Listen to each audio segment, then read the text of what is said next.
Hello everyone, this is Dr. Ted Tang and this is A Minute to Better Health. Today we're going to be talking about the role of subluxation with respect to neck pain.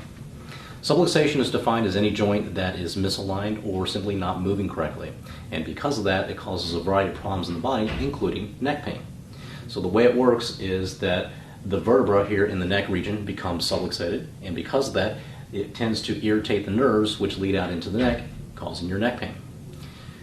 The way to deal with this is with chiropractic adjustments, because through chiropractic adjustments we're able to reverse these subluxations and thus eliminate your neck pain.